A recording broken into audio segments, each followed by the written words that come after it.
India வேற level தான். பாகிஸ்தானிடம் இருந்து வந்த திடீர் பாராட்டு. என்ன மேட்டர் தெரியுமா?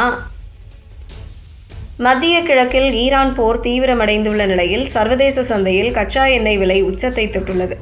இந்த நெருக்கடியை இந்தியா திறம்பட சமாளிப்பதாக புகழ்ந்துள்ள பாகிஸ்தான் பெட்ரோலியத்துறை அமைச்சர் அலி மாலிக் தன்னுடைய நாடு ஏன் திணறுகிறது என்பது தொடர்பாகவும் விளக்கி பேசியுள்ளார். இதன் காரணமாக தெற்காசிய நாடுகள் கடுமையாக பாதிக்கப்பட்டுள்ளது.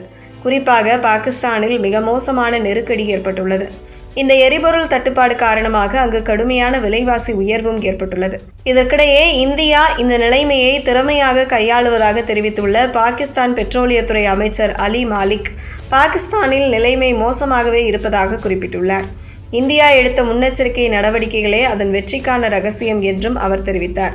மேலும் இந்தியா இந்த விலை உயர்வால் பாதிக்கப்படாமல் இருக்க முக்கிய காரணங்களாக அவர் முன்வைத்தார்.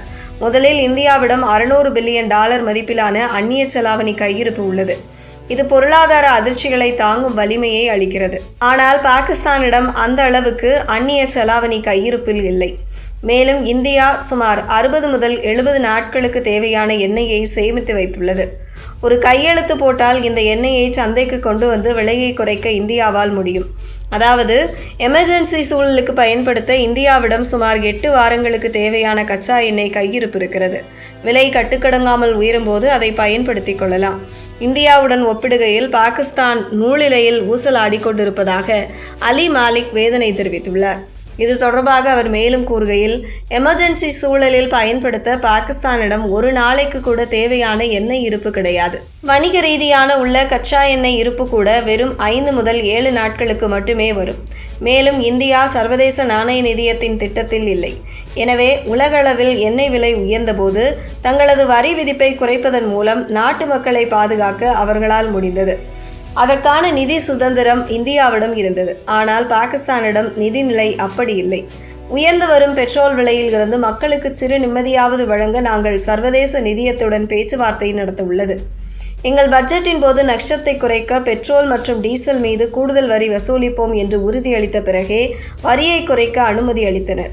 தற்போது டீசல் விலை 3 முதல் 4 மடங்கு வரை உயர்ந்துள்ள நிலையில் டீசல் மீதான வரியை முற்றிலுமாக நீக்க முடிவு செய்துள்ளோம். இந்த சுமையை பெட்ரோல் மீது மாற்றியுள்ளோம். அதே சமயம் இருசக்கர வாகன ஓட்டிகளுக்கு பாதிப்பு ஏற்படாமல் இருக்க அவர்களுக்கு மானியம் வழங்கி பாதுகாக்கிறோம். தீவிர பேச்சுவார்த்தைகளுக்கு பிறகு பெட்ரோல் லிட்டருக்கு $80 வரியை குறைக்க IMF-ஐ நாங்கள் சம்மதிக்க வைத்துள்ளோம். ஆனால் இந்தியாவுக்கு அப்படி எந்த ஒரு நிர்பந்தமும் இல்லை.